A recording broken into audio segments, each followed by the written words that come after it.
Years ago, Hurricane Rita triggered the largest and deadliest evacuation in U.S. history. As millions fled Houston, gridlock, gas shortages, and heat turned highways into a crisis zone. Tonight, we look back at the chaos, the lives lost, and what's changed since. Just 20 days after Katrina destroyed New Orleans. Be prepared for a major Category 4 hurricane. That's a devastating storm. That will blow homes over with 165-mile-an-hour winds. Hurricane Rita, another monster storm in the Gulf, took aim at Houston. There was fear. And there was fear. 2 decades later, former Mayor Bill White reliving the days and decisions leading up to Rita's landfall. What is the mindset inside the mayor's office at that point? It started getting bigger and bigger and more powerful. At the same time that we had over 200,000 new residents who were evacuated from New Orleans. Katrina was fresh on everyone's mind. Not after we seen what Louisiana happened.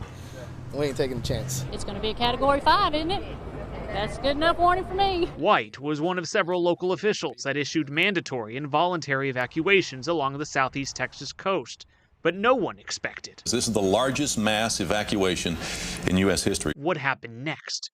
Massive traffic gridlock on a scale never seen before. We had 3.7 million people that evacuated for Rita. 2/3 of those actually did not need to evacuate. Francisco Sanchez, a former spokesman for Harris County's Office of Emergency Management, watched the chaos unfold from TransStar.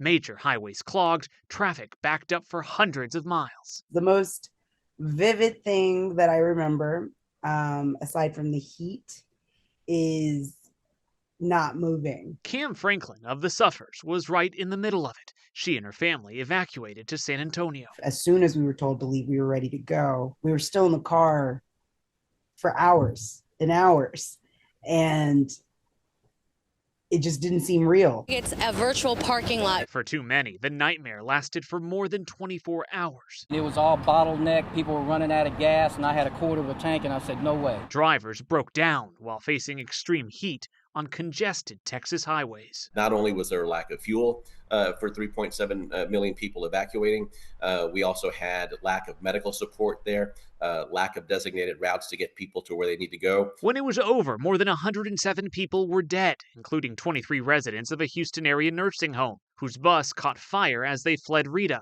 The evacuation led to more deaths than the storm itself. Rita never hit Houston. We expected to see worse than that, and so far, we're getting lucky. It shifted east just hours before landfall. What lessons did we learn from that storm? Well, one is that people ought to listen to the words pretty carefully about who should evacuate and how they should evacuate. Now, 20 years later, Texas has an improved evacuation plan by zone and zip code, and closer coordination between state and local government, along with special designated evacuation routes and plans to respond faster if contraflow is needed. Do you think Houston is truly ready for the next Rita, should it come? We ought to be very humble about the disasters that we're going to face. So I think we are very well prepared. Understand that the plans we have right now are simply our starting point. The biggest lesson learned: if you're not in a mandatory evacuation zone, sheltering in place during a storm is the much safer option. And as always, the best thing you can do is make sure you and your family have a personal plan if and when the next storm comes our way. Back to you. Oh my goodness, how I remember 20 years ago, right? I worked in this market. I was driving into work. It looked like the end of the world on the other side of the freeway. Yeah. And all I was thinking is, I think I'm going in the wrong direction because literally everyone else was going out. And David, you had hair then, you have hair now.